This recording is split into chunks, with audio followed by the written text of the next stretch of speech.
Do you feel hopeful with your parents' case, especially now that their sentence has been reduced slightly? Yes, so their sentence, what a lot of people don't necessarily understand with their sentences being reduced. Dad's was reduced by 2 years, mom's like 18 months.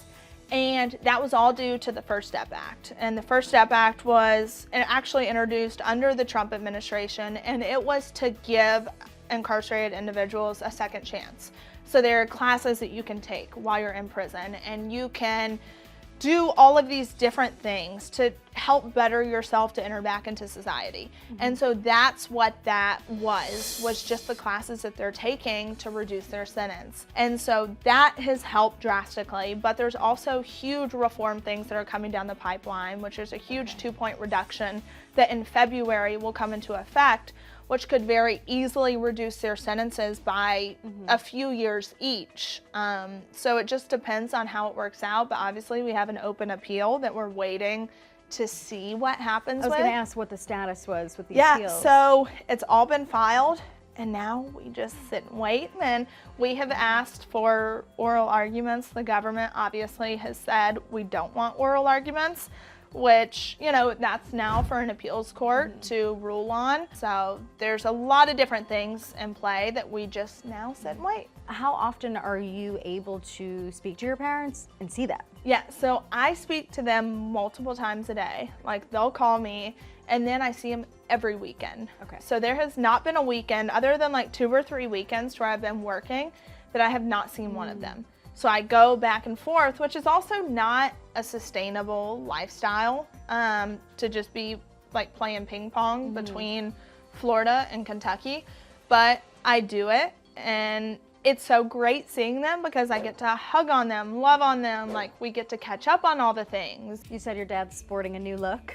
Oh yes, Dad, you know, Dad is just, he's such a champ. And I like to say, like, where he's at, I mean, he has a great barber and he is hot as all get out. He takes it in strides. Like, he's like, I'm gonna do the best that I can, but also this experience. It's like, if we can take this and make a difference in other people's lives, then that's what we're willing to do. I mean, I just got an email last night from another man's son that's in there with Dad talking about the mistreatment of him. And he was like, can you please help me do something about this? And I look at our whole situation, I'm like, that's why this is happening. Like, this is happening so we can make a difference in millions of lives. Even if it makes ours harder along the way, you have these men, also women where my mom's at, to where you have no air conditioning. It can be 115 degrees inside. You're padlocking ice machines. You're not giving proper medical care, and they're doing nothing about it. And that's the hard part, is I've spoken out about it, and obviously there's been some retaliation here and there between Mom and Dad, which is really sad because it's just like, let's speak out about the truth. Let's change these people's lives. It's so admirable too, because like, you could take one of two approaches. You could just be like, I am going in a corner, I don't want to talk to anybody, but you're not. You're using this platform to now help others who are going through tough times. I've had a lot of people come at me and say, oh, well, like, you never cared about prison reform before this whole thing happened. And it's just life. We don't care about anything really until it affects us personally. And then when it affects us personally, we're like, oh, I had no idea that these things were happening. And now I'm in a place to where I see people being mistreated, and I see it on a daily basis, and my parents and all these people involved. And I'm like, all right, I have a platform. And now that I know better, it's my responsibility to do better. And also, like, you're 26 years old. Yes. That's what strikes me the most, is you are 26 years old. You're so young.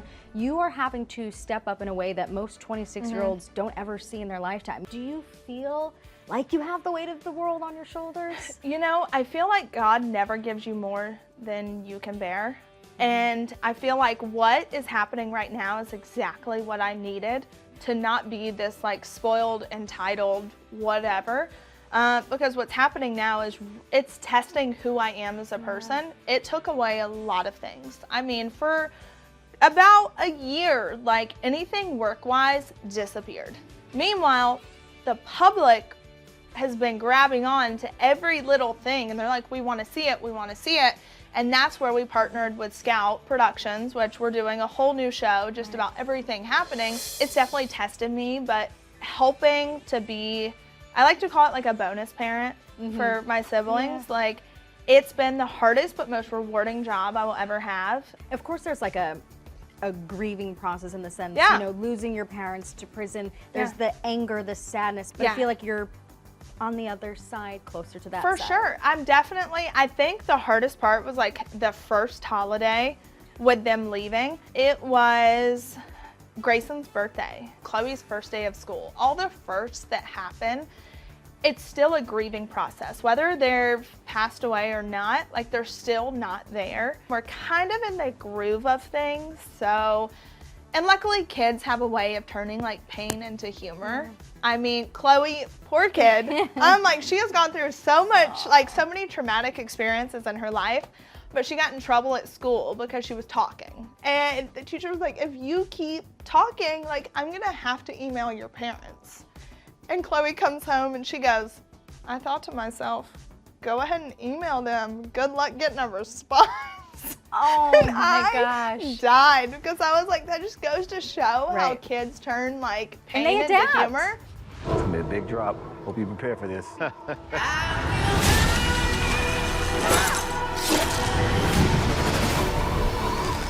What have you learned about yourself on this show? Because you are put through it mentally, physically, emotionally, all of it.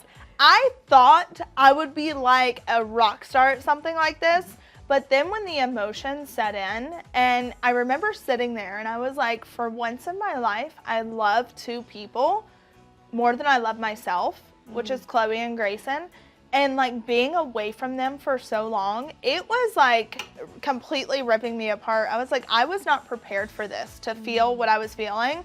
So it was a tough challenge. It was more of a mental challenge than physical, for sure. And in those moments, I imagine having a cast that you grow close with Yes. served as a huge help. I mean, I see you on social media with Kelly Rizzo now. Yes. I would say the closest friendships that I made were definitely JoJo, Kelly, Robert Ory. I will say forever, I have so much love and respect for him. Like, he's like the Jolly Green Giant. Like, the sweetest. Our beds were next to each other, so like we laid in bed at night after the lights went off and talked and had like deep, heartfelt conversations.